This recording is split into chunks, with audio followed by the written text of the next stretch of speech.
the first 12 years we were together, Chelsea and I visited 35 different countries. But the last 3 years since the pandemic, not so much. We kind of became couch potatoes. There's this old saying, F8 and be there, by a photographer named Ouija. When he says there, I don't think he meant our couches. An amazing photographer in Puerto Rico offered to show us the most beautiful spots on the island. We said, hell yeah. We arrived in San Juan and stayed at the gorgeous treehouse Hacienda Sierra Alegre Hotel. I got up early and did some astrophotography. It's 3:30 a.m. and I'm north of El Yunque in Puerto Rico with the Sigma 15mm f1.4 fisheye lens to do some astrophotography. And then our tour guide and new friend brought us to Cañon Blanco. White Canyon in English, it's a spot only the locals know about. The thing about being there when it's someplace new, no matter how good of a photographer you are, you don't know the spots, like you have to live someplace. And that's why we have Jaime here from PR Photo Adventures. He's the guy who knows where to go in Puerto Rico. Come visit us. If you want to travel with a real photographer who knows the land, use this link and our 10% off coupon to book your visit. For my camera settings, I'm in aperture priority mode, and I'm gonna let the camera auto expose it, but I'm setting the ISO to the base ISO. Of course, I'm shooting RAW, and I'm adjusting the exposure compensation to get the right exposure by looking at the histogram. I have the shutter mode in a delayed shutter, a 2-second delayed shutter, and then once it waits 2 seconds, it'll take 5 shots consecutively. That helps ensure that even if the water shakes the tripod a little bit, I'll at least get one shot that's nice and sharp. And of course, I've got an ND filter on the front. This is an ND 1000 filter. You never really have too much ND for trying to shoot waterfalls during the day. Ideally, your final shutter speed would be at least 3 seconds, maybe 4 seconds, but I'm here at 10 seconds. And if your ND filter isn't quite enough, you can use that aperture priority and use a higher and higher f-stop number, like maybe get yourself at f22 if need be to fine tune the shutter. When I shoot waterfalls, I almost always get as close to the surface of the water as possible. And it's okay. It's okay to get your feet wet. You have to sacrifice a little bit to get the better shot because other people aren't going to be willing to roll their pants up and come out into the water. A higher angle of view gives you a more ordinary shot. A shot from the shore might not be the best composition. If the water's too rough for you to get into, if you're unable to do that, consider getting a drone so that you can fly out over the surface of the water. When looking to compose your shot, try putting something in the foreground because it's going to add depth to your photo and make your photo look a little more interesting. I'm also looking for leading lines. So there's these white bubbles traveling through the frame, and I know that when I do a long exposure, they're going to show up as a white line. Here's a progression of waterfall pictures taken at gradually slower shutter speeds so you can see what a dramatic difference it makes in your photos.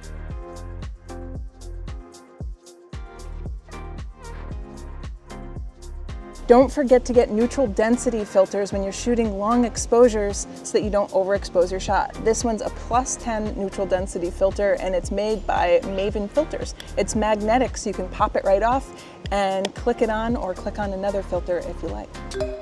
The next day, Jaime brought us to El Yunque, an amazing rainforest mountain covered in waterfalls. Jaime arranged private gated access to the most beautiful of the waterfalls. He also made sure we were prepared for a rain. This is a rainforest, after all. All right, quick tip. When shooting in rain, to clean your lenses, do not use a microfiber. Use a Kim wipe. These absorb the water, not smear it like microfibers.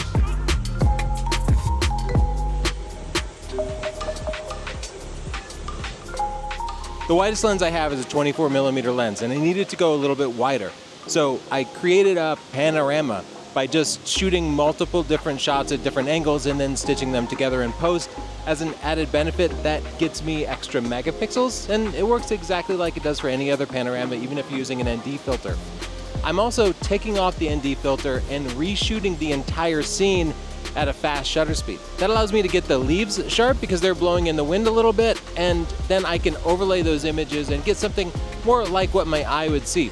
Now, if I shoot everything now, I don't have to use those sharp pictures later. I could just use a single image with no editing but when you overshoot, you give yourself more options in post. And I'd rather overshoot than reshoot, especially when I had to come all this way to get here. After our hike, another tour guide, Ricky, refueled us with beer and moonshine. Thanks, Ricky. The next day, we traveled to the south side of the island. It's a controversial opinion, but my favorite piece of landscape gear is a drone because you can get to any angle. If the best composition is out over water, you can get there. Maybe the sun is setting, but it's boring where you are. It might be fascinating from 100 feet or 200 feet, so definitely bring a drone. And on waves like these, film in 4K 60 frames per second. That means you can slow it down or you can crop it later, and that gives you like a really romantic, soothing effect. But whatever you do, do not fly through that cave. That would be unnecessarily risky to your equipment.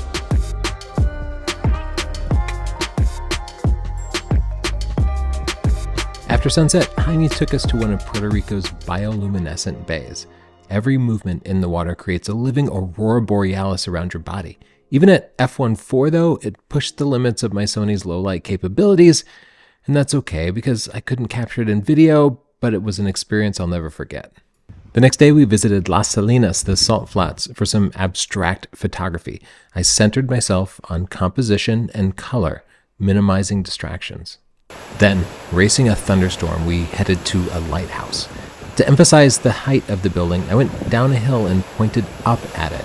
I hid the fencing behind some grasses, and I used a symmetrical composition to emphasize the strength and formality of the structure. We lost the race against the thunderstorm, but here's some footage Jaime has from nicer days.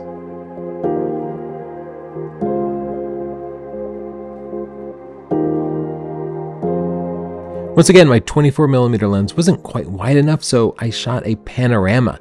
I wanted to capture the movement of the waves dramatically crashing against these rocks, so I created a panorama, but I went back and shot dozens of photos in continuous mode of the waves crashing, and I chose the very best frame for that one specific section of the panorama. Well, we're back home with a little bit of a tan, some good pictures, and a couple of new friends. Where do y'all think we should go next? If you want to see what we do, if you want to learn a little bit about photography, see the latest photo news, get gear reviews, subscribe, and turn on notifications. Write a comment telling us where to go, and don't forget to check out Jaime's website if you want to see beautiful Puerto Rico in the best way possible.